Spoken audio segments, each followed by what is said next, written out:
Good afternoon, everyone. I think we'll get started. Thank you for coming today. My name is Milan Vaishnav. I'm Director of the South Asia Program here at Carnegie, and I want to welcome all of you to the second event in our India Elects 2019 series, which is an initiative that we have here at Carnegie that aims to provide kind of expert research and analysis on the greatest show on earth, which is the Indian national election. And their impact on the country's economy, domestic political situation, its foreign relations. Today, I'm pleased to be joined by an eminent panel of experts on India to discuss three topics. Number one, as many of you in this room know, the government of Narendra Modi will soon celebrate at the end of this month its fourth year in office.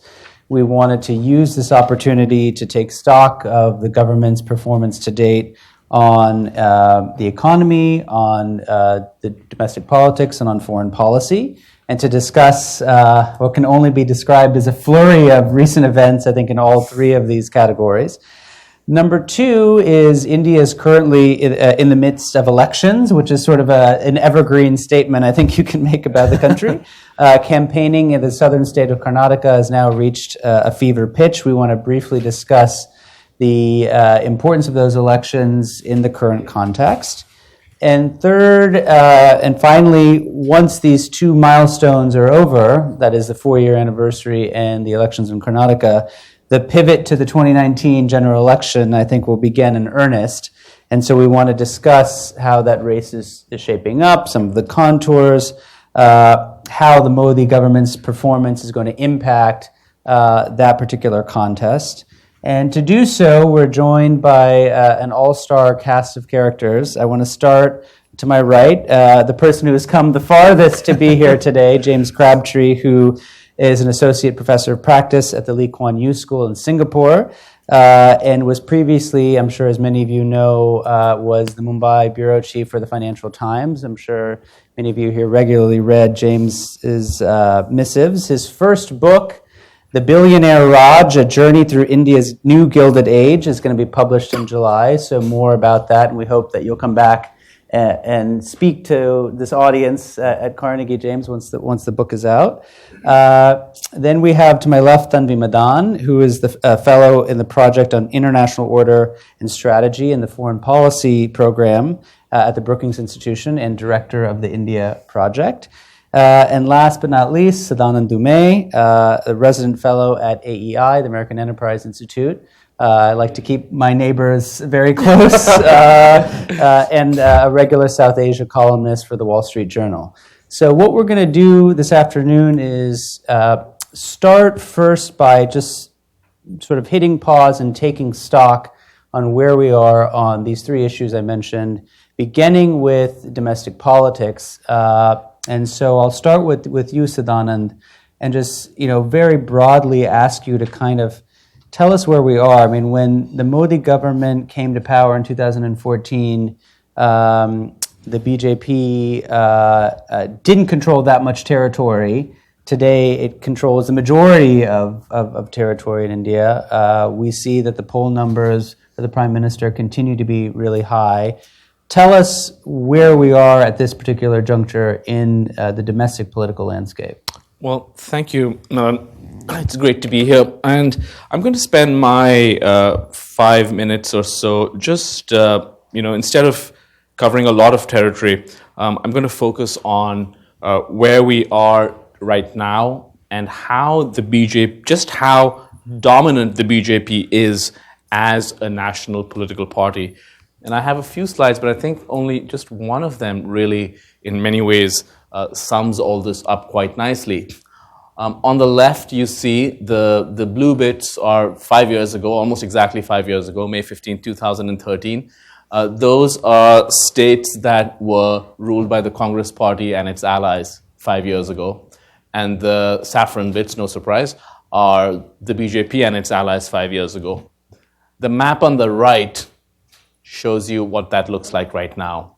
The grays are, of course, the states that are ruled by neither the BJP and its allies, nor the Congress and its allies. And to give you a sense of just how staggering this is, if that we're talking about 21 states versus 3, in terms of population, the BJP and its allies control about 2/3 of India's population. The Congress has less than 10%. It has 8%. Only 8% of Indians live in a Congress-ruled state right now. Karnataka elections are coming up. Depending on what happens there, that number could decline precipitously further.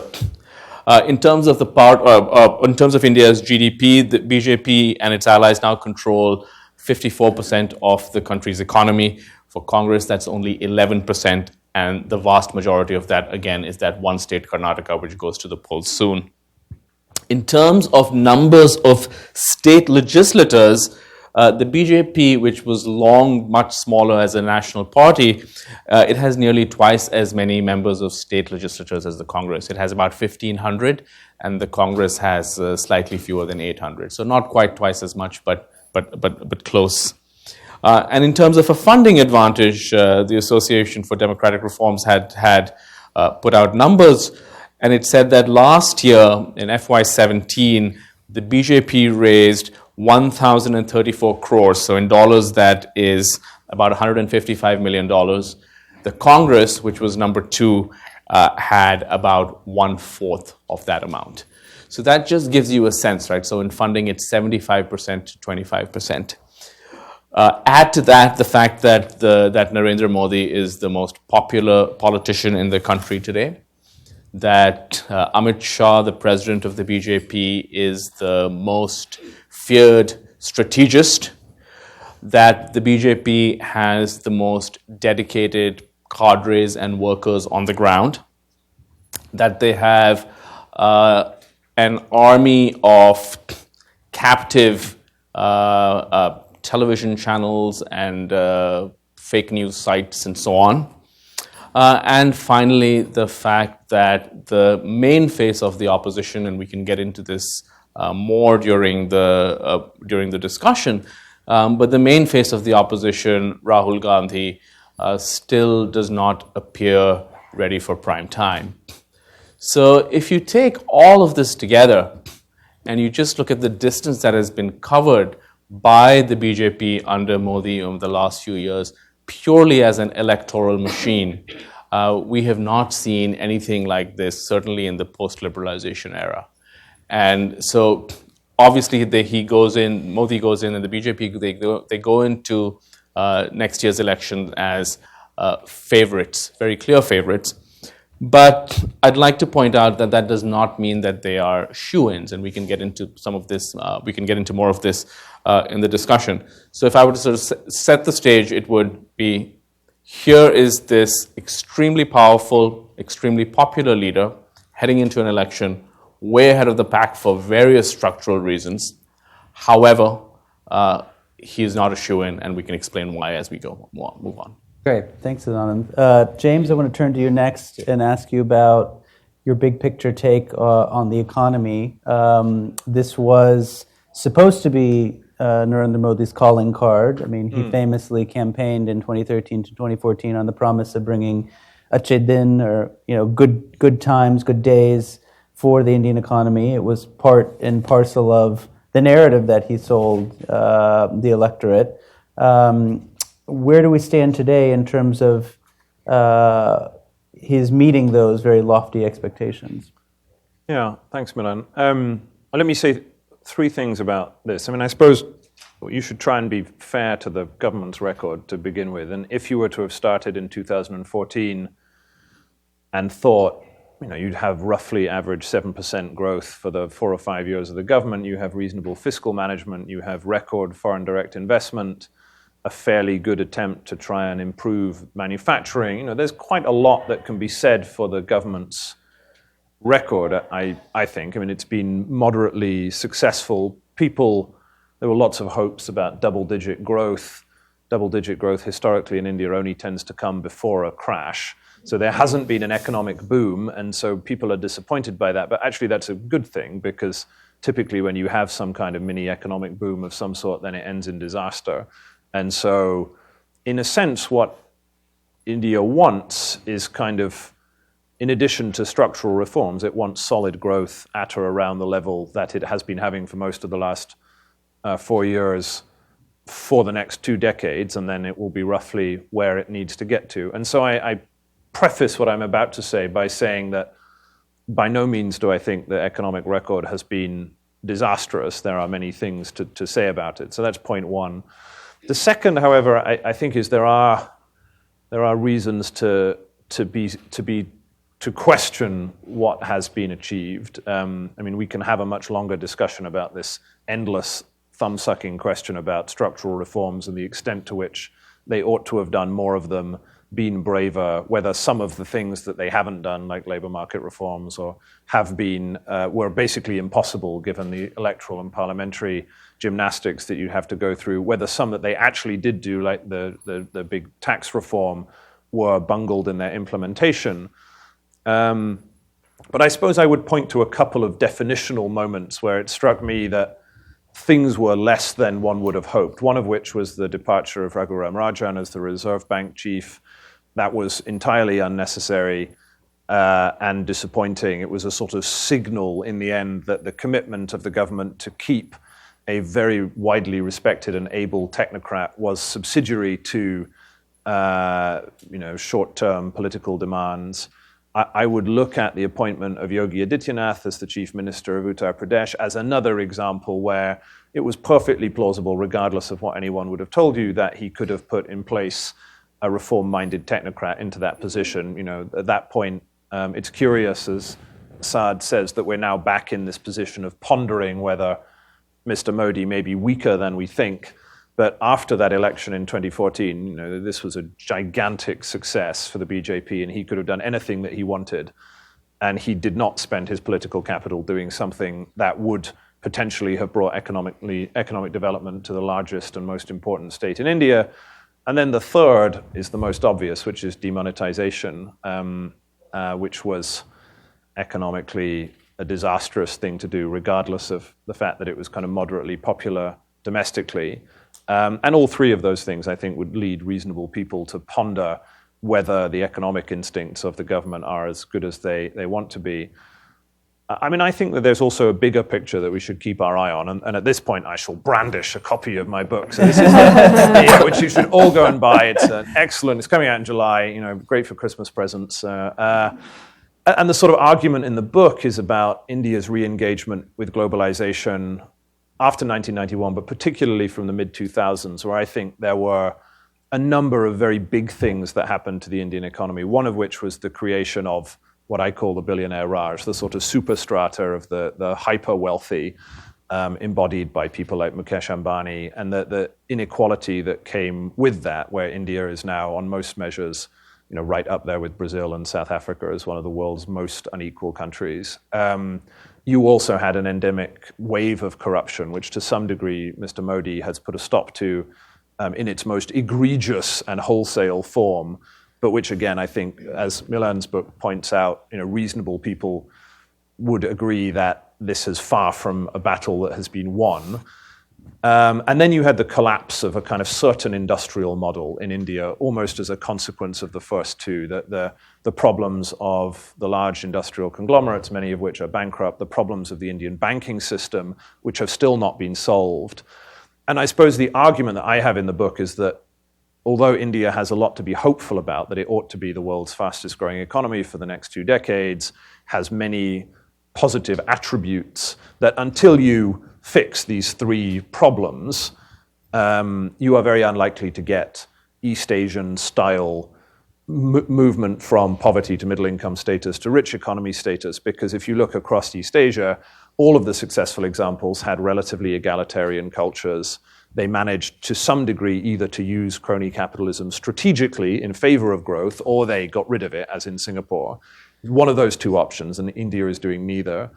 And they had an industrial model that worked, that had kind of strong manufacturing and industrial and infrastructural investment. And India at the moment is struggling on all 3. And I think that is how you should judge Modi. What progress has he made on all of those 3 things? And I think there the progress remains pretty mixed. And so I'll stop there. Great. Thanks, James. Tanvi, now in foreign policy, there's been traditionally the separation as saying, there are elite issues and mass issues, and foreign policy in India is an elite issue, and a lot of these bread and butter issues are mass issues. But Narendra Modi arguably has tried to make foreign policy a mass issue. I mean, he's made it part of his persona, part of his appeal that India's back, and it's back on the world stage in a big way.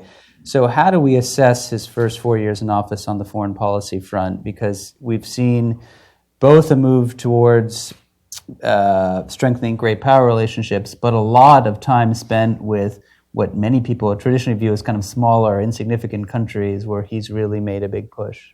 I'm not going to push you on naming who you think are the insignificant countries. But some people say they're some insignificant. People say. Thank you, Milan, for including me in this panel.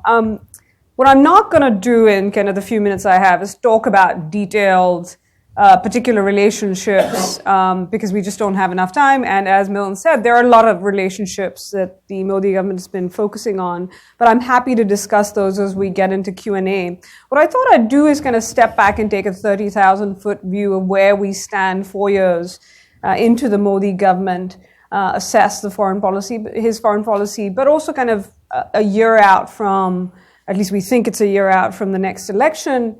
It could be earlier. Where do things stand on foreign policy? I think one of the things that's important to say, because of all this discussion about how much has changed or nothing has changed in Indian foreign policy, is that we've seen a significant degree of continuity. And I would argue that's not necessarily a bad thing, especially in this time of great amounts of flux and uncertainty. And I think on the continuity side, you've seen that the element of Indian foreign policy that has been most consistent across governments since independence, diversification, or kind of maintaining a diversified portfolio of partners, has continued under this government.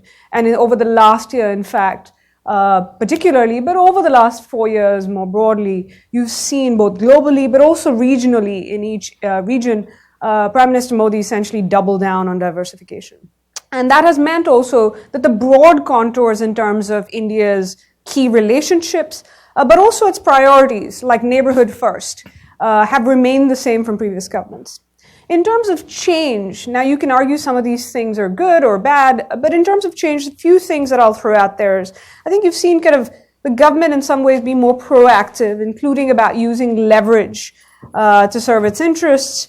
You've seen it take the lead even when other countries have not spoken out on things like the Belt and Road Initiative, and arguably actually shaped the discussion and the narrative about that.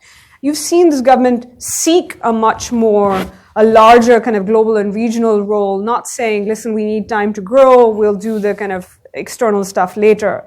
They've been much more open about certain relationships, whether that's with the US or Israel or even Palestine, saying essentially if we have these relationships, let's just admit that these are the kind of relationships we've had. To some extent, you've seen a recognition of things like capacity issues in India's foreign ministry, attempts to try to fix that, though not necessarily dealing with the structural issues beneath that. You've seen a more personalized diplomacy, greater emphasis on things like diaspora issues, cultural issues. And you have seen, as kind of Milan alluded to, a politicization of foreign policy, I think, and perhaps kind of a use of foreign policy as a campaign instrument in some ways. Where has, in terms of this continuity and change, just very briefly, I'm going to outline where I think the Modi government has had some success and where they still need to do work in the next year, but whichever the next government comes in. I think one of the things, the biggest kind of success you could say is if we looked at where we were in April 2014, it is what Milan said, which is kind of bring back the sense of optimism about India. Kind of India is back. There was a pessimism in kind of April 2014, but it's brought back this optimism that there was about India between kind of the mid-2000s until about 2010. That's obviously been aided by economic growth, especially relative to others.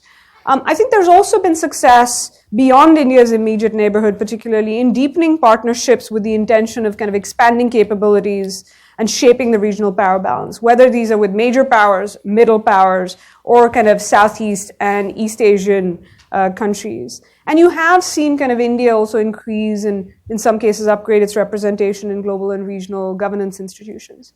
Where has there still work left to be done. I think the biggest thing is translating intentions into outcomes. There are various reasons why kind of all this effort, and we've seen a lot of effort and time go into foreign policy trips, etc. Various reasons for not all of this translating into kind of concrete outcomes, not all of which India can control. There are external factors, their development in various countries as well. Particularly, this is evident in India's relations with its neighbors, where there are kind of other dimensions that have meant that they haven't been able to translate intentions outcomes. There is something that India does control, however, and I think this is where I think there is some disappointment about what the Modi government, particularly with a majority, could have achieved and what it has, which is in strengthening India's capabilities. And this really does, whether military, economic, or infrastructure capabilities, this does affect its ability to deliver, to implement, and to reach those outcomes. But I think also two big areas, which I think James talked also kind of suggested, which in terms of reform, we could have seen, and I think it would be good to still see a government take a more proactive or do a rethink on defense policy and trade and investment policy to really kind of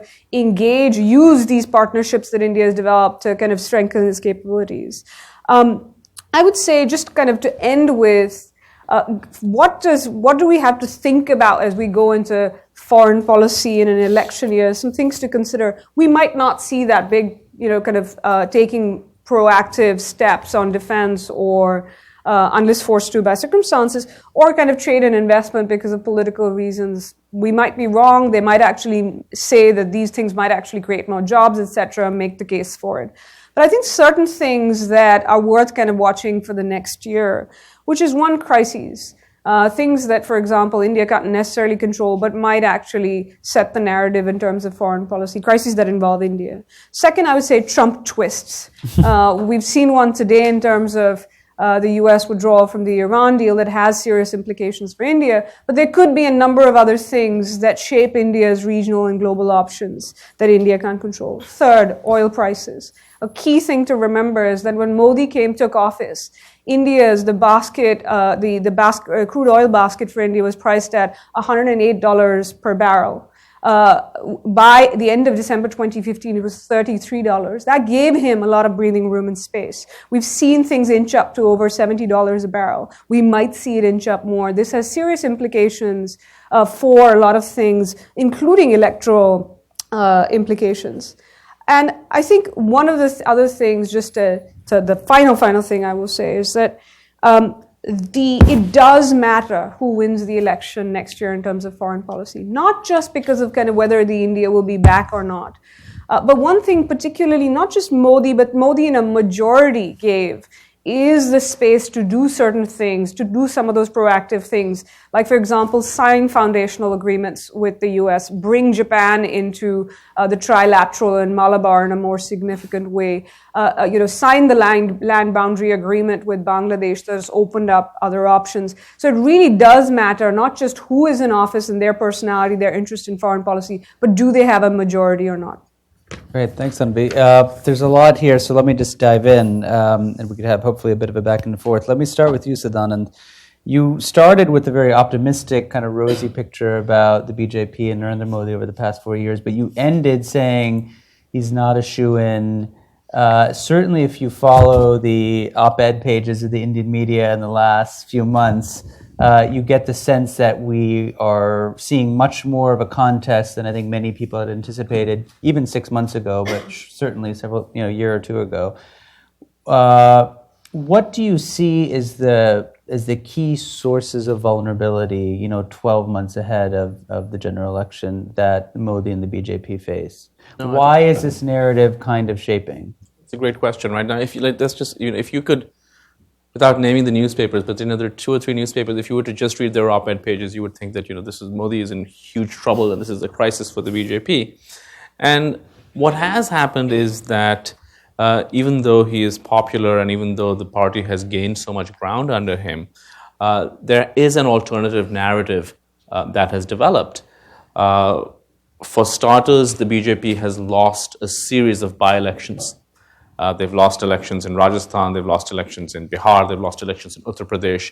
So the Hindi heartland, which is how they got to this single-party majority in 2014, If you look at those by-election results, it certainly seems like it's up for grabs. And so that's number one. Secondly, there are signs of consolidation among the opposition. In Uttar Pradesh, which is the most important state with 80 seats in the Lok Sabha, the BJP with an ally won 73 out of those 80 in 2014. In Uttar Pradesh, the two major regional caste-based parties, the BSP and the SP, were in an alliance for the four recent by-elections. If that holds in a national election, that has very large implications. So you have the opposition coming together. You have some of the economic missteps that James mentioned. I think the demonetization was indeed very popular in the beginning. I think it's less popular now, particularly when people have this very crude understanding of demonetization. I remember speaking with scores of people in Uttar Pradesh last year before the election, and the dominant sense was that look, he has struck this blow against black money, and we're all going to get this money. Well, it turns out they're not going to get this money because all the money came back. So it's not as though people on the ground are disappointed with demonetization for the reasons that economists and technocrats are, that it was just a batshit crazy thing to do, but for sort of more mundane, banal reasons. But it's like, well, what did I get out of it? So that, along with GST, which has been the rollout has been extremely messy, has kind of given, and of course the lack of jobs, which was one of Modi's major promises in 2014. So that's kind of cast a bit of a shadow on his economic story. And then you have the cultural issues, which is fascinating because obviously he's attacked by liberals, and I would say rightly so, for encouraging figures such as Yogi Adityanath. But what's interesting is that there's discontent even among his base for not having embraced hardline Hindutva enough. And if you look at 2014, if you look at the coalition that brought him to power, there are a lot of things that won't be there. So first of all, he was up against 10 years of a government that had in fact become very unpopular over this last 3 years. So there's no anti-incumbency. And he was able to sell a story of hope.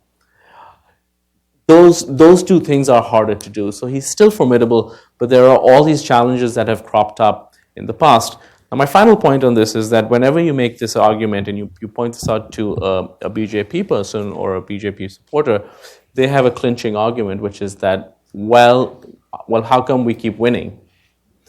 And which is why I would say that the series of state elections, starting with Karnataka, but also state elections in Rajasthan, Chhattisgarh, and Madhya Pradesh at the end of the year, the series of state elections between now and the end of the year are going to be very important because they are going to determine whether this narrative that the opposition has, this new narrative, takes hold or does not. So I want to ask you, James, at the economy. But before that, let me just ask a quick follow-up, and you segued nicely into Karnataka. Obviously, it's very difficult to predict which way that election is going, much like any other Indian election. But tell us a little bit about the scene and the stakes that are at play in that state election. The stakes are very high. I mean, the stakes for the BJP really are that if the BJP loses Karnataka, it means a few things. First of all, that the Congress would have held on to a major state where the incumbent has never held power for the last 30 years, since 1985. So the Congress would be able to sort of claim a fairly large amount of credit if they manage to hold on. It would give the Congress some sort of a model coming on the heels of its victory in Punjab last year, which is that they have a combination where a strong state leader combined with what the national leadership and the Congress ecosystem brings to the state can kind of make them viable in states. It would create, if you just look at that map again, it would effectively show that there is some kind of firewall. And the BJP is essentially a northern and western party. I don't really count the Northeast so much. Apart from Assam and Tripura, some of these smaller states just flip based on who's in power in Delhi. So it's essentially a northern and the narrative that the BJP is essentially a northern and western party, and it cannot make inroads into the south for historical and demographic reasons will get a boost. And then lastly, Rahul Gandhi, who is, like a Bollywood star, has been launched many times, largely unsuccessfully, will, get one more launch, and his, many fans or few fans, or in the media will get a chance to say that this time it's for real. So for various reasons, this would worry the BJP. But I would say that though it is important for the BJP, it is much more important for Congress. The stakes for Congress are higher. Because if they lose Karnataka, just in sort of, basic, look at in terms of morale, in terms of resources, they will take a huge blow. So I'd say that for Congress, it's critical, if not to win, to at least come a very close second. And if they lose and the BJP forms a government on its own, then it really sets back the narrative that has been building over the last 6-8 months of, look, the chinks in Modi's armor. Let me talk about the economy in relation to politics, James, because there's been a lot of criticism up here about demonetization. Your old paper, the Financial Times, had a very interesting story out 2 days ago where they pointed out, in fact, post-demonetization, a lot of positive things have happened. We've seen a pretty sharp increase in terms of income tax filers. We've seen less of a reliance on cash, an increasing shift to digital payments, to credit cards, which are traceable and trackable and less vulnerable to the scourge of black money. We've seen a push towards, a nudge towards formalization in the economy, right? So some of the job numbers that are coming out don't tell us much about new jobs being created, but they tell us that there is a market increase in formal jobs becoming formalized. So these all sound like pretty good things, yet you and Sadanand seem to be indicating that this was a kind of harebrained, not so smart idea. Why the dissonance? I mean, after you have an earthquake, you rebuild the buildings, and sometimes the buildings are better than the old buildings. That doesn't mean it was a good idea to have the earthquake. Right? I mean, this is Sadanand has been quite brave making this case on social media and gets kind of lots of pushback. And the arguments that you make are the arguments that the more eloquent of the government ministers would, they have to try and defend this self-evidently kind of scatterbrained idea. And so, it wasn't entirely disastrous. No single policy is unlikely to be 100% bad. So if you do the most dramatic act of economic populism that I can remember in my lifetime, then it will have some positive effects. If it forces an entire nation to go through this extraordinary, painful process, some of the things that happen are going to be positive. And so, sure, maybe it did nudge India slightly towards using online payments, for instance, but does that justify the fact that it came at enormous economic cost? And as Saad said, sort of on its face, did none of the things that they said they were going to do. Like, there was no evidence at all that this was a well-targeted anti-corruption measure, which was the first measure. All of the money came back in, so I don't know. I mean, you can go on about this for ages, but on balance, I'm utterly convinced it was a terrible idea, even if there were a few positives. I think I'd sit with that. I mean, it's interesting to go back to this issue of the politics. I moved to India in 2011, and it's very reminiscent, the debate that we're having now, as we gear up for the election, from what had happened before Modi, that there was all of these discussions about, could the BJP get this many seats? And if they got that many seats, would Modi be leader? Would someone else be leader? What would happen if they got this many seats? And, the reason why we're having this conversation about can the BJP be beaten is that people like us and people in the media hate the idea that he's just going to win again by a big margin. And so Saad has given you a very good overview of the kind of case for why he may be weak. But the case for why he may be strong is far more convincing. The opposition is hopeless. There is no sign over the last 5 years that Rahul Gandhi, for all of his potential, has managed to kind of make any more progress. The BJP has an awesome and very well-funded campaigning machine. They have a leader who all of the available, if patchy evidence, says remains spectacularly popular by any measure on any other leader. I mean, the Pew survey was 85%. Kind of crazy approval numbers. They have reasonably good economic growth, even if not as good as some of us might have hoped. And so, don't take my word for it. I get everything wrong. Trump, Brexit. I'm sort of, get universally incorrect on these things. But, my sense is it would be entirely unreasonable to expect Modi to win as strongly as he did last time because it was such an epochal election. And so if he were to be able to win at anything like that scale, it would be a truly remarkable feat. But I see very little evidence that he is going to sort of lose this election or even come close to that. I think all of the persuasive evidence suggests that the BJP will do, look at the map.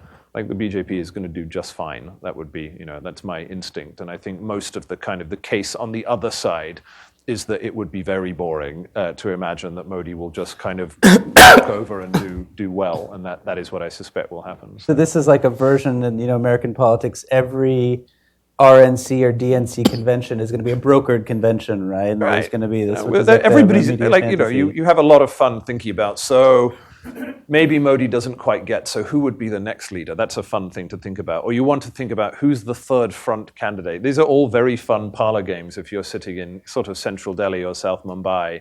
And you look at them because they're fun instead of looking at the much more obvious list of reasons why one ought to suspect that the BJP must be overwhelmingly favorite, right? I mean, it's logical. But is your sense that net the economy under Modi is an asset or a liability, or it's just kind of a wash? You know what I mean? I mean, is it sort of a feather in his cap, or people are going to vote for him in spite of the fact that, not much has changed?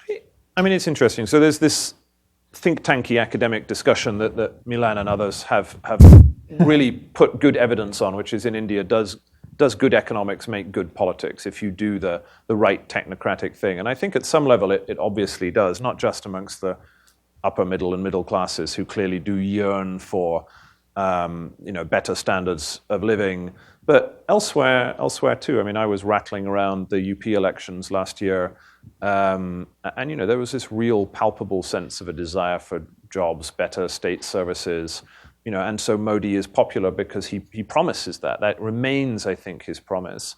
The question, so will he run on the economy? Yes. Will they campaign at the local level on the economy, or will the temptation be to actually put other things in the fold? Now, that I don't know. I mean, I think there's often this assumption that it's a binary choice. Are you going to be a sort of sensible, centrist, technocratic reformer who promises, economic good things, or are you going to be a Hindu nationalist, sort of fire and brimstone who talks about school textbooks? And it's not that simple.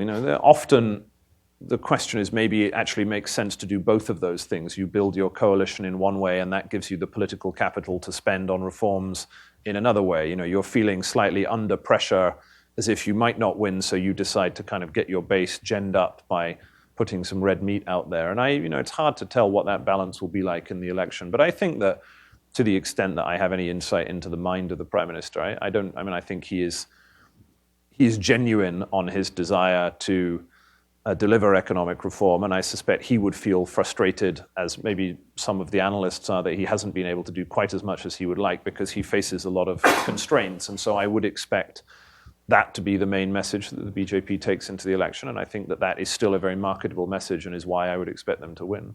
Okay. Now getting to the foreign policy aspect of elections, I want to read you a quote from the New York Times that they published, I think, last week, and get your reaction to this. And this was with regards to Modi's recent trip to China. The quote is, "Analysts say Mr. Modi's fixated on winning next year's election in India, and it's a measure of the fraught relationship between China and India right now that he is seen as needing Xi Jinping's help to do just that." Is that true? This analyst thinks that the election factor has been overestimated in this. I do not like the term reset, but since everybody's using it, this effort to get China-India relations back on an even keel.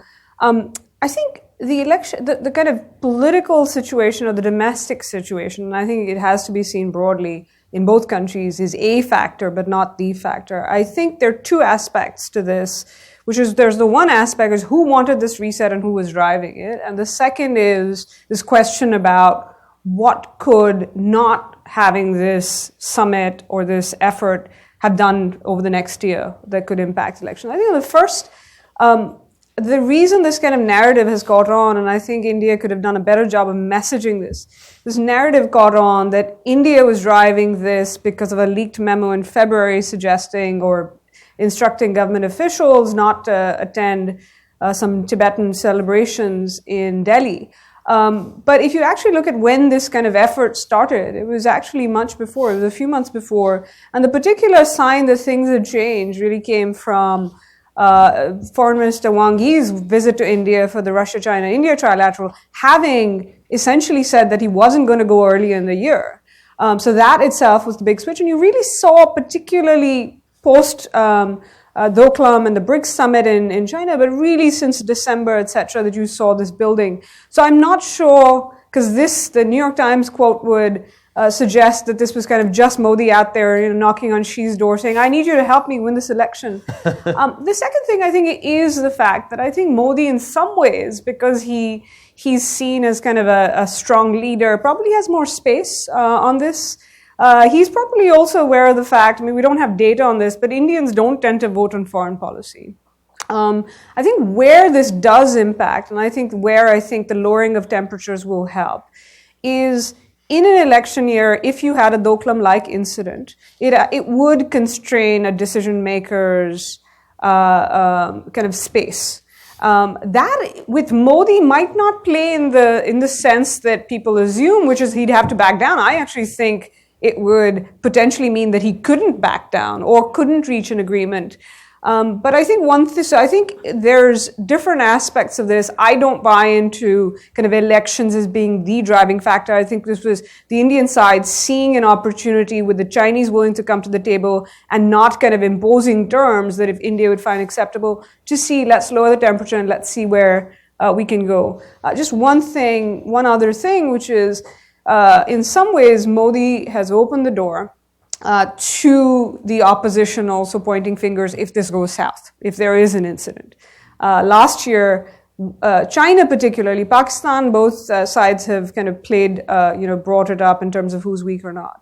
The China relationship, people have generally not, Modi brought it up in campaigns, Rahul Gandhi will bring it up in campaigns, but it's not about the other party and what they're doing. It has tended to be about the other country. Look, those guys are eating our lunch. Last summer, kind of pointing fingers at the Congress in the middle of the Doklam crisis has now opened the door that if this goes south, if something does happen at the border, you'll then have Rahul Gandhi, who's already been spending the last few months pointing fingers on this China front that, the gap between China and India has increased. It does open the door for that. Will it matter? Again, I think unless you see things really go south, this is just not what Indian voters are going to be focused on. So you mentioned the role of Rahul Gandhi, and I want to come back to Sadanand on this and see if I can get you in trouble on social media a little bit right now. Rahul Gandhi has had 6 to 9 months of pretty good press. He had what was seen as a successful visit to the United States. He's seen more consistent, more biting, more active on social media. Where do you, first of all, is this good press deserved? And number two, do you think that there's a change in how Indian voters see him as, well, he used to be the butt of every joke on WhatsApp, but in fact, now maybe you can work with him. He may not ever be prime ministerial material, but he can put together a reasonably well-functioning party where he remains a kind of figurehead, and then you have, powerful state leaders who kind of, drive the message home. First of all, it's very easy to get me into trouble on social media. So that's like, aren't you always in trouble on social media? So much greater achievement if you can get me out of trouble on social media. But I think it's a great question. It obviously depends on who you ask. My own sort of subjective view is that, to start with, that some of the bad press that he got, or some of the perceptions of him, I think were unjustified. The fact that he is widely seen as some kind of buffoonish man boy, whereas we saw here in Washington and the people who have met him is that in fact he is a a fairly thoughtful person. He thinks about the world. He has views about everything from China to India's economic policies and so on. You may not agree with those views, but he's a thoughtful, engaged person. He's simply not the person that he's been made out to be by caricature. So I think that was kind of unfair. That said, I think fundamentally he has problems that are difficult to fix in my view. And my essential sort of assessment of him is that whatever else he may be, he's not a natural politician. Right? A natural politician has this ability to walk into a room and really kind of instinctively assess the temperature. Modi has that, Arvind Kejriwal has that. That's just what politicians do. In many ways, Rahul Gandhi is the anti-politician. He knows how to walk into a room and say exactly the wrong thing. So I think that we have to recognize that there's certain. He has no charisma, and I like to use the Bollywood analogy. Right, this is a person born into a family which has had a string of successful hits over the decades, and he has been given every possible opportunity, every possible leg up, and here he is now. And he fails and he fails and he fails again. But there's this whole ecosystem around him, which first of all has very strong memories of the previous hits, and also has profited from the success of stars from the family. Now the question is, how many times can he fail? And I think he'll be allowed to keep trying until 2019. He has upped his game on social media. He's got whoever's doing the tweets is sort of. But in many basic ways, can you and I confidently say that this is a person who between now and the national election will not take several vacations outside India? One. Do we know, and I got criticized for saying this because it sounded so trivial, but actually it's not trivial. Do we even know, if you were to sort of, if you're a Congress party headquarters and you're putting up you're making posters of Rahul Gandhi, will he be bearded or clean shaven? And there's no other major politician anywhere in the world about whom you ask these questions. And so in many ways, his basic political game, I think is so flawed that if I had to, put money on this, I would say that he will never be Prime Minister of India. I think there's one other aspect that Modi has reminded voters of in some ways, is that voters can sense if you're hungry for the job, if you really, really want it. And one of the things we'll see over this next year is whether he shows more kind of just sheer, I want that job. And I will do everything, even some things that you might not like, to get that job. That just kind of killer instinct in terms of something that you really want. And whether it's for different purposes, but I think in the state elections, etc., we might have an opportunity to see it. But I think that's something that Indian voters might not have seen with other politicians in between. But especially now that they've seen it with Modi, they will be judging him on as well. This is a fascinating part of the game as well. It reminds me that the potential for a kind of Rahul renaissance is clearly there and has always been there. It reminds me a little bit of. So maybe 10 years ago, I remember going to Canada and being told what a total laughingstock Justin Trudeau was. He was this callow dauphin, completely incompetent, always putting his foot in it, no natural political skills, just a complete joke. They were just waiting to get rid of him. And Rahul that's the rap on Rahul as well, right? And clearly, it's perfectly plausible, I think, to imagine circumstances, if he kind of ups his game a little bit and circumstances go his way, the gravity of politics will make Modi unpopular eventually, even if not now. He has a fantastic family brand. There's a story. You can definitely see it happening. I would not rule it out. But, if not now, then when is the question, right? I mean, if you're waiting for this plot line to emerge, there is still no sign that it's going to happen. There is a potential, theoretically, you could see that it could happen. But there's no evidence that it will happen. And so you're right that he has had reasonably good press. He came to Singapore and gave a talk that went viral on social media at the Lee Kuan Yew School, which was quite interesting to see that. But there are many indicators that you would look for has he shown any ability to kind of bring on new talent within the Congress party? I mean, not really. You always look at the same couple of younger MPs, but basically it still appears that anyone who has any talent within Congress can't show it because it's perceived as a threat to him. And that is just an enormous problem that they face. He himself has a kind of curious leadership style. He still appears diffident. And when you contrast him with Modi, at some kind of guttural level, again, I remember talking to people in Uttar Pradesh, Modi projects kind of strength and confidence. He looks good. He speaks well.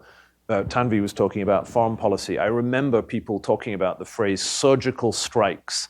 Modi was going to launch a surgical strike on something, poverty, lack of jobs, whatever it was. But that phrase, surgical strike, which came from the kind of incursion into Pakistan, clearly resonated with sort of the man on the street because it spoke to Modi's offering, which was that he looked like a good, strong politician, the sort of person you felt confident with as a leader. Rahul clearly has none of that. So, I think I'm with Saad that I remain pretty skeptical that although theoretically this idea of a kind of second or third act for him and a nth act for the Gandhi family is always there, the signs that you would look for that this might be happening are pretty hard to put your finger on. So let me just end, and then we'll open it up with the question, James, on the economy. One of the things that's pretty interesting to watch about Modi is that he's kind of saturated the political space so effectively, right? So in a way, he captures the center, he captures the right, he captures the left.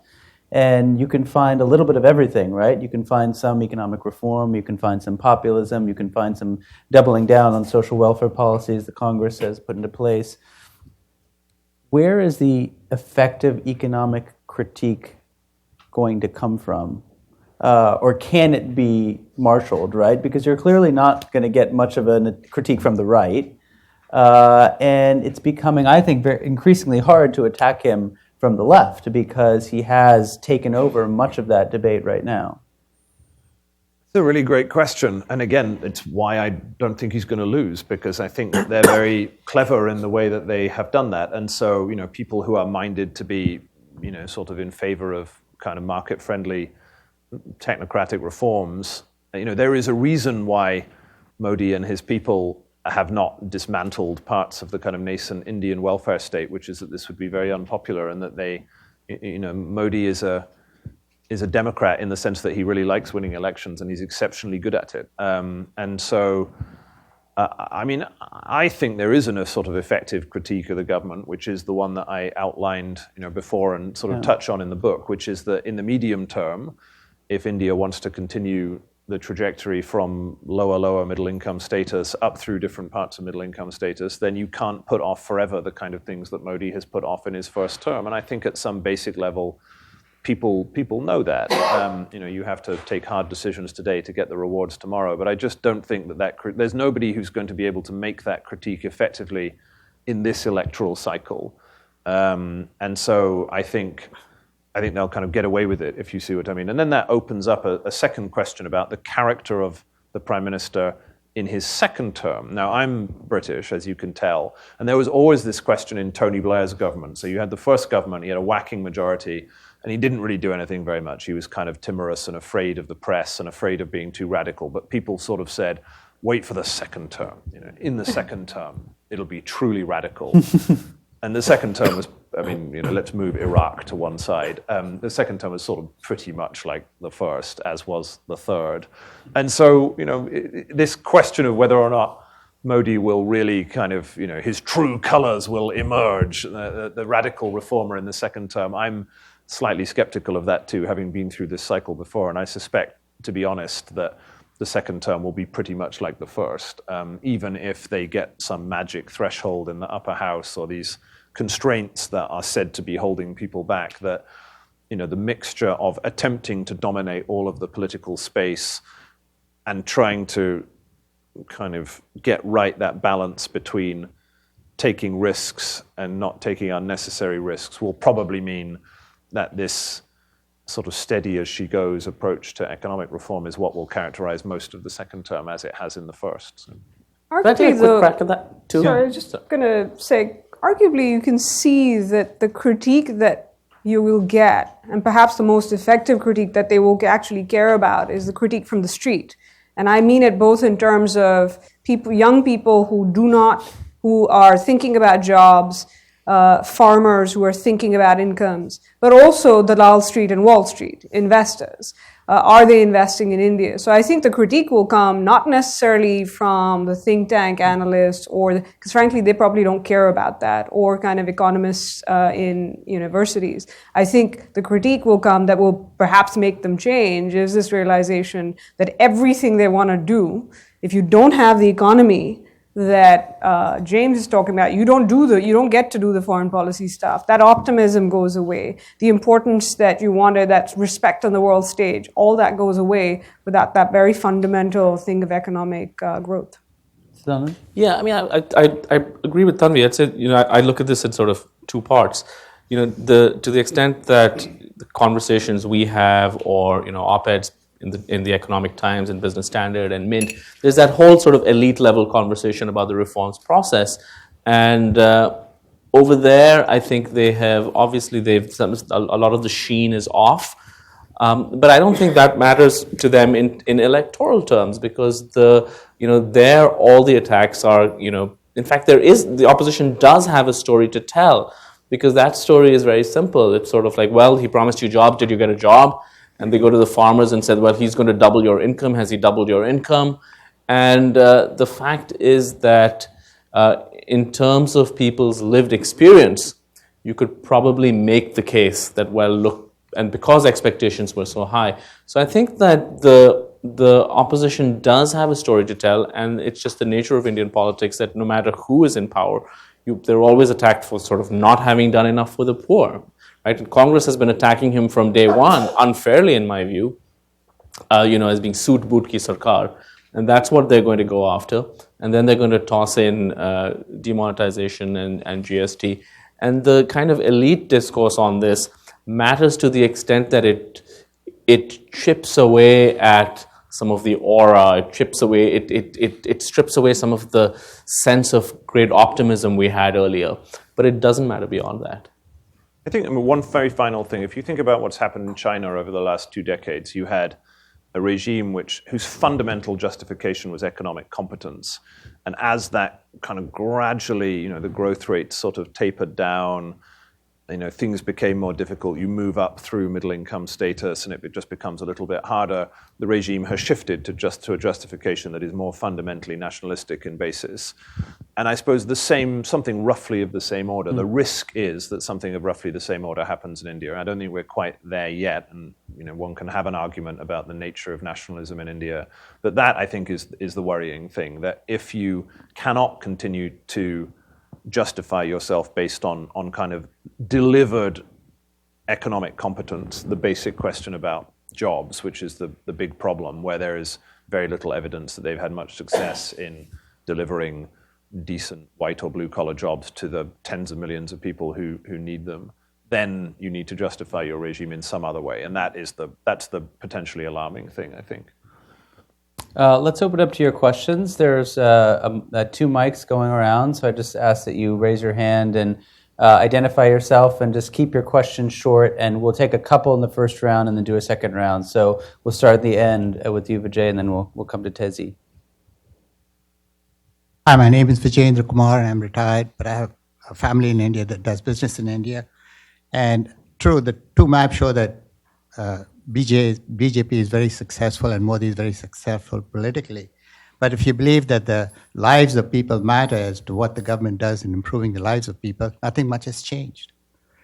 If you look at the international indices, Human Development Index, India is 131 out of 168.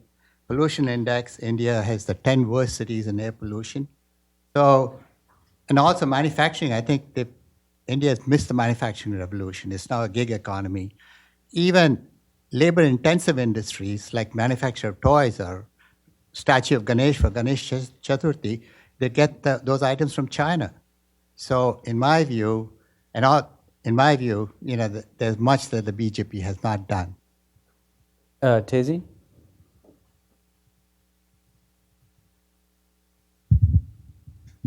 Thanks. Tacy Schaefer from McClarty Associates. We've been talking about politics, and we've talked about Congress, and we've talked about the BJP and Modi. Where do the regional parties fit into this? Where does subnationalism fit into this? Where do the none of the aboves, like Kejriwal, fit into this? They may not have the power to to produce a prime minister, at least not by themselves, but they certainly have the power to fragment the others. Great question. Let's take one just in the back, Matthew, right hand there. Right. So my name is Vaman Desai. My question is specifically to Sadanand Dhume, as others might chip in as well. So the Prime Minister Modi has he's shown that one thing he can do is sort of bring some surprises, like in case of demonetization. So what do you think? Looking at the kind of politician he is, are the chances of him calling for an early election in December, especially given the fact that there are a few states like Madhya Pradesh and Rajasthan would go into polls and that which face an anti-incumbency because the BJP is ruling. Great. James, you talk about this a little bit in your book. The first question or the comment from Vijay about fundamentally there is this medium-run challenge of inequality, of poverty, of this kind of two-tiered system of haves and have-nots. Have we seen much of a dent? I assume that your answer is going to be not much in 4 years, but I won't put words in your mouth. Yeah, I mean, it's interesting. So you make a very compelling point, sir. It almost made me think that it's not that no progress has been made, it's that progress of this sort is relatively slow. It has to be measured in decades. And so even if you were to go and look at, sort of South Korea in 1950, then you're measuring progress over a kind of decade or two or three, and then you have real measurable progress. So when we were in the UP elections, I was on a trip with Shekhar Gupta, the newspaper editor and columnist, and so I'll credit him with this, but he made this rather nice point that I quote in the book that there has been real change in India, even in the kind of the darkest corners of eastern Uttar Pradesh, which is, these are the badlands, the places you go in Bollywood movies to meet mafia dons, where there's, it's bad out there. But even there, this isn't the kind of the India of old. This isn't people who don't have anything to eat. These are, you have cell phones, you probably have television, you might have electricity, you might not be living in the best house, but you are not supported by any kind of sort of useful state infrastructure. So you have terrible disease levels of a certain kind of infectious disease. The schools are rubbish. You have very bad healthcare. So you have kind of aspiration and you can kind of see a better life. And you have some elements of that would have been, even 10 years, certainly 20 years before, would have seemed to be kind of improbable. And some elements of that have improved a bit under Modi. Probably has got a bit easier to do business under Modi. The electricity is not as good as they would have hoped, but there are not that many places that don't have it anymore. There are sort of, there are gradual progress being made. But as Saad said, whether this is enough given what people are coming to expect, the sort of jobs that they actually want to do as opposed to those that are available. Now that is where the problem arises, that people's expectations, not unreasonably, of what the good life should be, are racing ahead of the capacity, particularly of the Indian state, to deliver. And I do think that there is a problem, a deeper problem in India about what you might call, it's a very kind of boring phrase, but what you might call inclusive growth. So in the book, this is why I'm kind of concerned with rising income inequality, the fact that the super rich don't pay much tax, the fact that the education system for the vast majority of people is not improving and hasn't been a government priority, doesn't appear to have been a government priority, because these are indicators of states in East Asia in particular that have made spectacular progress because they manage a form of growth that is broadly inclusive. It's not perfect. This isn't the sort of perfect world that Amartya Sen might imagine. If you look at the growth path of South Korea, or Thailand or Malaysia, these were racked with cronyism, all sorts of problems. But broadly speaking, they took the bottom along with the top. They invested a lot in basic state infrastructure.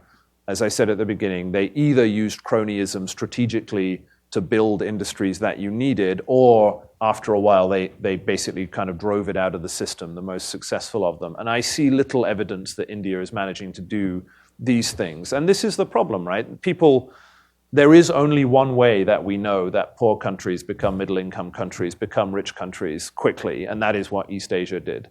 And so you can say that India is going to try and do some uniquely Indian variant of this.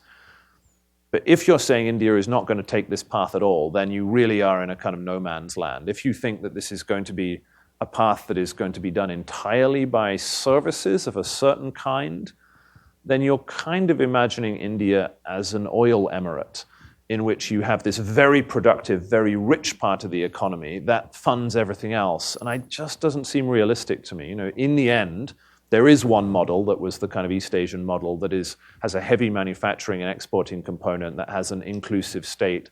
And that, I think, is where you have a point, sir, which is that the progress towards that model is much slower than we would have liked. And therefore, if you think India can then move very quickly through these stages of economic development, then you have to say that it is going to do it on its own way, may be able to do that, but I think you at least have to say that then you're in uncharted territory where it's less likely. So, Tanvi, Sadanand, I don't know if on the regional question, we haven't said much, really anything about regional parties. How do they fit and who are the people to watch, right? So in the past, right, we would say Jayalalitha, we would say Nitish Kumar. Jayalalitha has exited the scene. Nitish Kumar is badly weakened. Arvind Kejriwal seems resigned to his small pocket of India. Who are the other people that we should be looking out for? There was this term that used to be very commonly used, right? The index of opposition unity. And in the old days, that was a term that basically referred to everybody but Congress. Congress was the pole, and how well the opposition did really depended to a large extent on how united they could be. That has flipped now. I think Milan and others have made this point. The pole is now the BJP. And so, but the index of opposition unity as a concept still matters. I mentioned in my comments that it matters tremendously in Uttar Pradesh. 80 seats out of 543 are going to come from there. If the BSP and the SP, which are the two major caste-based parties of that state, get together, then if you just look at the math in terms of vote share, they should be quite comfortably placed. Though in fact, how these votes are transferred is a little bit more complex. You can't just add the two. And you go back to the numbers, right? The BJP had 31% of the vote in 2014. With its allies, the NDA had about 38.5, almost 39% of the vote. So it's still sort of, so there's, if the opposition comes together, they are able to obviously make inroads. That's number one. The second is that the BJP has been having some trouble with allies. The Shiv Sena, which is its oldest ally, has said that it will not, they may change their minds, but they have said that they will not contest with the BJP in 2019. That map would have been even more saffron if Andhra Pradesh, if Chandrababu Naidu had not fallen out with them. And so there are sort of questions about Modi's style and ability to take allies along that have been raised. The people to watch out for, I think the most important by far is Mamata Banerjee, because it's a large state. West Bengal, it has 42 seats. She is extremely powerful and every bit as dominant in her state as the BJP is in some other states. So I would look at Bengal. Odisha, I'd say the BJP has probably has a good chance because of Naveen Patnaik. They say he has health issues and so on. Tamil Nadu is kind of, there's no charismatic figure right now, but it remains an important state simply because it has 39 seats. So the ideal situation for the opposition is one that they come to some kind of agreement with the Congress and they figure out a balance that works. Two, that in the Hindi heartland, the SP and BSP get together. And third, that you have these other regional parties performing well, right? So that's kind of their dream scenario. I agree with you on Kejriwal. I think that he's a shadow of his former self. I don't see him as emerging as this alternative.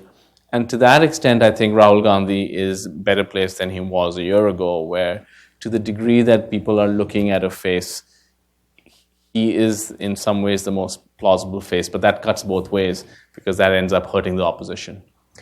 Just a couple of things. I think, I always remember something Adam Ziegfeld, who's an expert on Indian domestic politics, who said last year, you don't need a grand coalition nationally of the opposition. You need it in key states, that a grand coalition in key states can do enough damage in terms of taking away a number of seats.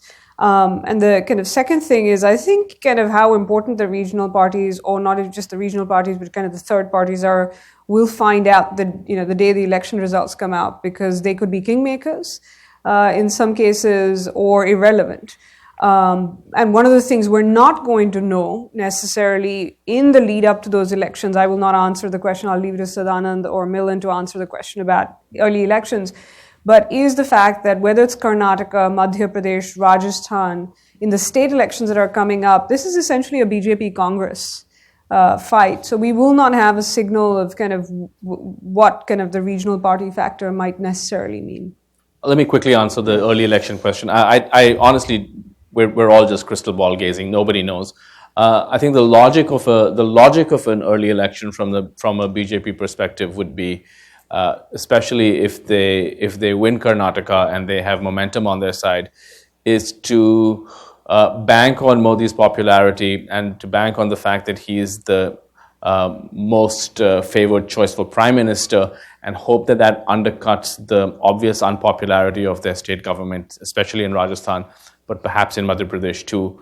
Rajasthan has traditionally flipped, and in any case it would be due for the BJP would be due to lose. And in Madhya Pradesh, they've been in power for 15 years. So the idea then would be that call an early election. So that's the logic. But I have no idea if they'll do that, because I think one of the things that has informed this government to a large extent, and we haven't spoken about this, was that in many ways they view a lot of politics through the prism of 2004. And one of the great mistakes of 2004 was Vajpayee calling an early election in the assumption that would help, and that backfired. So I have no idea whether they're going to do it or not. And one of the arguments which has been put out there against having an early election is because there's some indicators that people in the BJP have pointed to that the economy is turning around, that you want to give a longer runway before the election to have several successive quarters of good economic news so you can go into elections with a feel-good spirit. Whereas, if you curtail and you have elections in November, or early December, then you reduce that ability to kind of change the narrative. Well, and this is where factors like oil prices, the monsoons and all will come in as well, because we won't know that for a few months. Let's do another round. Yes, in the second row here. Hi, Puneet Talwar, doing a project right now with Senator Coons. I had a question about the implications for U.S. policy. There was a suggestion earlier that, not to expect too much on trade in terms of bold decisions, some question about defense. But I'm just wondering more broadly, where should U.S. expectations be over the next year? Where should the U.S. maybe try to advance things and pull back from as well? Perfect. Thanks, Puneet. We have a question way back in the back. Thanks. Jonathan Ward, Atlas Organization. I wanted to ask you about, just returning to the question of the difference, if any, between Congress and the BJP when it comes to foreign policy, but with a focus on major states, so Russia, China, the United States. Thank you. Great. There was one over here, second row here, in the gray suit.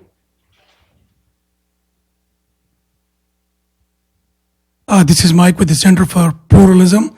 Milan, the question is for you. Yeah. No, I'm the moderator. I don't have to answer anything. Well, you wrote an article. If anybody can answer that question. I'm just kidding. You wrote a piece about a month ago, I think in the Mint, about the possibility that investors may pull out of India if there is a lack of social cohesion and a lot of harassment, whatever is going on in India.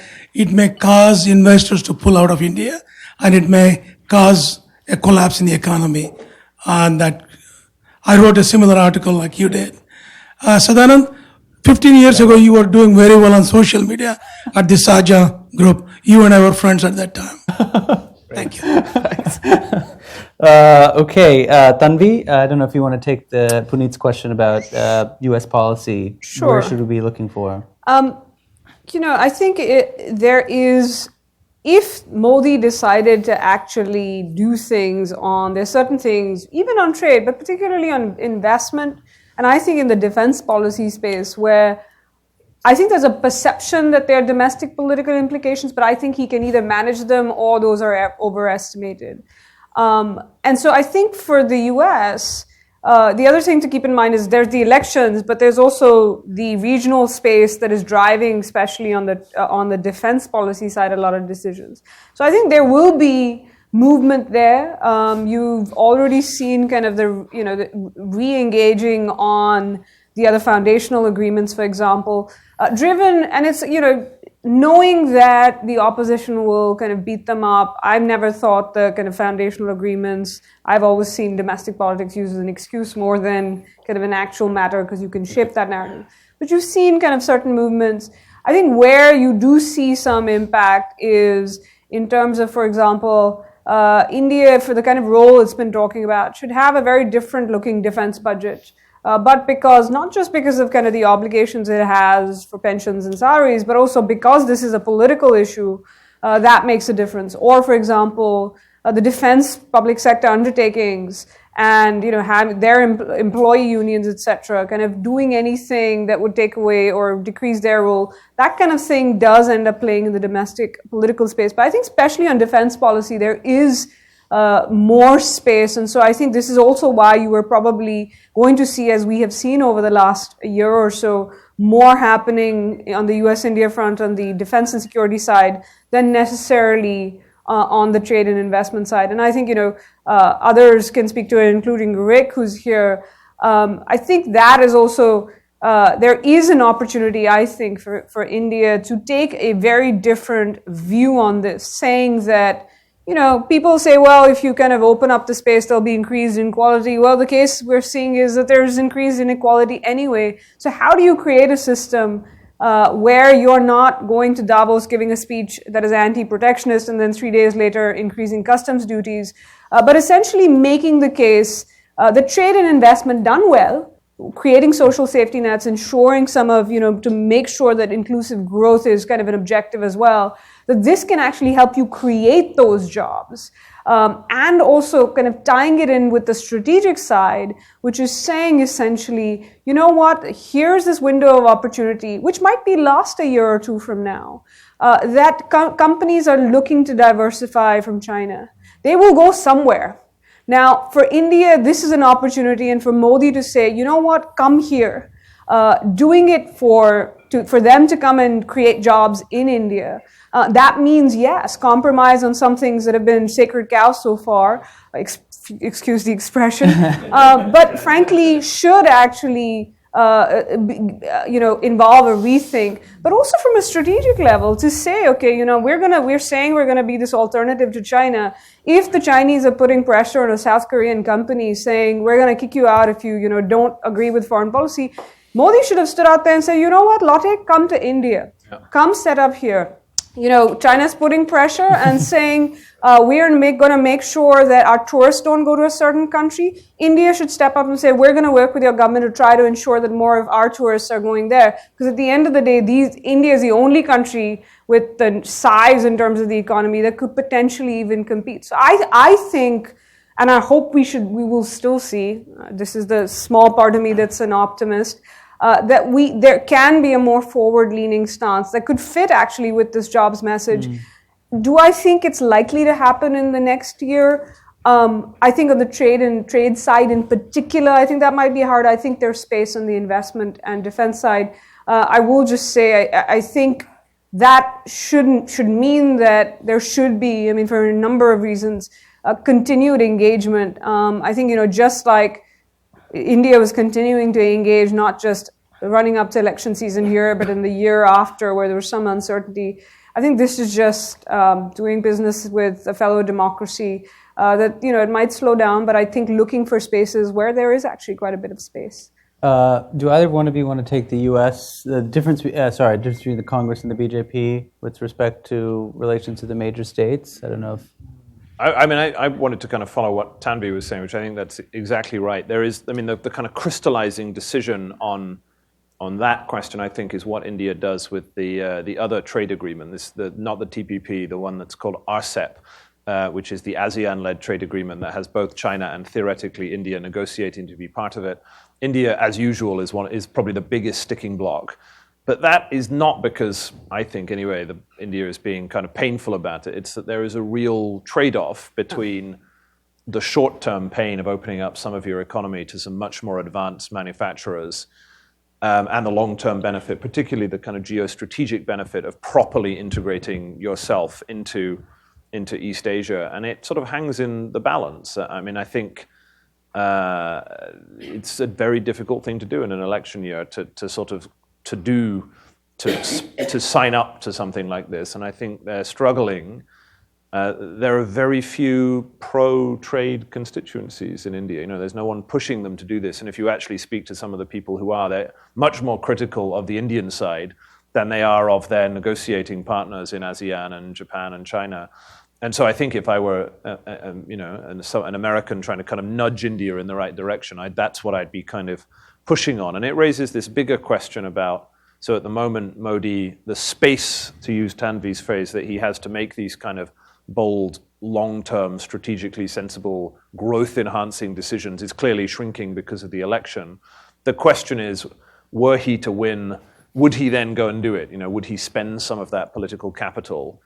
And that's not clear to me. It doesn't seem to me that Modi is a leader who actually particularly likes spending political capital on doing things that will be unpopular. He hasn't done a vast amount about that. And I suppose that is what worries me about the election, that were he to win, maybe then he would just continue to be cautious and not do the kind of things that in the long run the evidence suggests are the kind of things that will unlock a more successful form of economic model over the next 10 or 20 years. I think RCEP in particular has a crucial problem for India, which is that a number of people now see it as essentially opening India to basically being a China-India FTA, which for India, given the trade deficit with China, which is $51 billion and about half of India's total trade deficit, would be problematic. And that does have domestic political implication. It also has strategic implications because it has meant that certain sectors in India are highly dependent on things like Chinese equipment, and that creates its own problems. So I think RCEP in particular has certain kind of features that make it tough, even beyond kind of election year politics. Sadanand, differences between the Congress and the BJP? So yeah, that's the reason everyone's been avoiding that question is because it's tough. I'm happy to answer it. I just thought, okay, so I would say that, broadly speaking I agree with Tanvi that there's a great degree of continuity in Indian foreign policy. It doesn't matter who's in power. If I had to look for differences, I would say one major difference is that the BJP under Modi is less worried about the optics about being close to the US.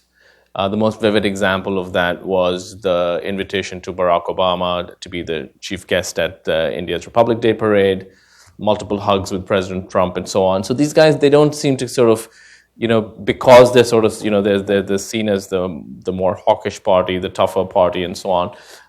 They don't feel threatened or that they will be kind of accused of being American lapdogs, and so they have less of that baggage. I think that's one difference.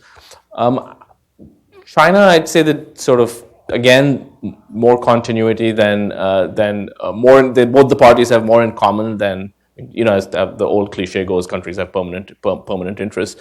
But again, if I had to generalize, I would say that the BJP, because it has an image of being more muscular. So for instance, I thought the way they handled Doklam, again, it fits in with their domestic constituency, the idea of Modi as a strong leader, the fact that they were, willing to draw this very public line. So I'd say that, if you had to boil it down on the margins, one party is more muscular. On Russia, I frankly don't see any real difference. I'd see Russia as it's a legacy relationship. It matters to India, particularly for defense reasons, but it's a relationship that matters, but its importance has been declining across the board. So, I mean, I think the bottom line is no, there aren't key differences. Sadanand pointed out some of the things in the margins. I think there is a crucial aspect, including in terms of the US, the other major power, which is ask me if that's BJP in power versus BJP in opposition. Let's not forget that the BJP was out there kind of objecting to the US-India nuclear deal, so they might not be shy about embracing the US now, but in opposition, just like the Congress is criticizing them now for foundational agreements, etc. What has been actually remarkable is in the last 10, 15 years, you have Indian diplomats saying if we had imagined that things would be on this trajectory with the US, despite all the changes in administrations, that you sit in South Block in Delhi and you find out that, hey, there are certain structural reasons this relationship exists. Same thing for Russia and China. I think there were certain key aspects of the border incident last year at Doklam that were different, including the fact that it involved Bhutan, and it was about Bhutan-China relationship. But we've seen India actually very consistently across different administrations pretty much react the same way to every border incident, which is go there and send troops and just stand there. Happened in April 2013. It happened, Modi did it again in September 2014. And then we saw it recently. We've seen it even kind of since the late 80s. We've essentially seen the same approach. Russia is actually very interesting, but the changes aren't coming because of parties. The changes are coming partly because Russia is changing its kind of approach, much closer to China. India, of course, thinks that the West has helped push it towards China. But also Russia is now kind of flirting a little bit with Pakistan. You had the Russian ambassador in Delhi the other day kind of say, India, you should really give Pakistan props on counterterrorism, which let's just say did not go down well. Some of this might be just to put pressure on defense things.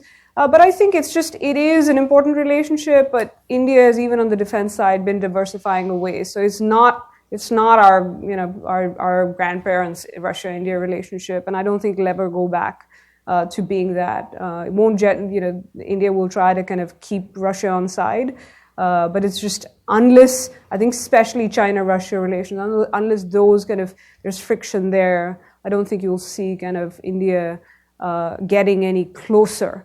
Of course, there are Trump twists that might change all this, but I think we've largely seen continuity and not change. So just to get I don't actually remember writing that column. Is one problem right now. But the column I did write, maybe that's what you're referring to, is that it was about what I perceived as a crisis in the credibility of Indian institutions. That we've had this kind of mental model in our head that India has a set of elite institutions like the IAS, the Reserve Bank, the Election Commission, the Supreme Court that work pretty well, and then once you go down to the lower levels, you start to have problems of competence, of corruption, and so on. And so you have, this, Land Pritchett has this term of India isn't a failed or a failing, but a flailing state, right? The head works pretty well, but it's kind of disconnected from its limbs. And I think, one thing we've seen, particularly in the past 12 to 18 months, is real signs that some of those apex institutions aren't as healthy as we thought. Now, this is not something that began with this government, although I do think that this government has in some cases exacerbated some of the fissures, and we're seeing it now in the Supreme Court, most notably with a real both accusations of executive judicial deadlock as well as potential collusion, shall we say, between the Supreme Court, the Chief Justice, and the executive.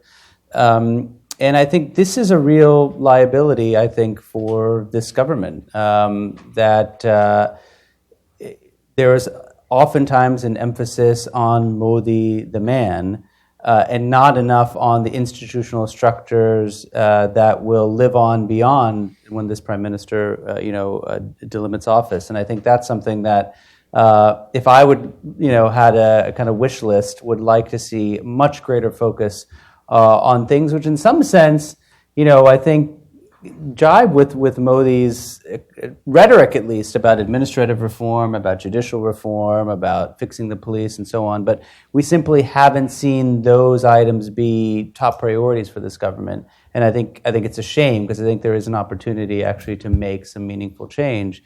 So again, I don't think it began with this government, but I don't see any signs of things turning around either. we're at 5, so I think we should wrap up. Let me thank all of our guests and thank all of you for coming, and hope to see you here for our next India Elects 2019 event. Thanks very much. We better get a picture, hadn't we? We need a picture of the uncorrected. Oh, no, I don't know about that. Yeah, you but, didn't bring me my copy. What's sorry? You didn't bring me my copy. I'm going to get the publisher to send you all one. Controlling the population because You don't. the days of How are we doing, sir? out of it was mischief and then lost the election. Well, where are we going to go for a quick Control the population. after event? So economic growth. Well, you know where the places are. So, Tezzy, how are you? Yeah, my goodness. How are you? So nice to meet you. I'm not like. Good. It's very nice.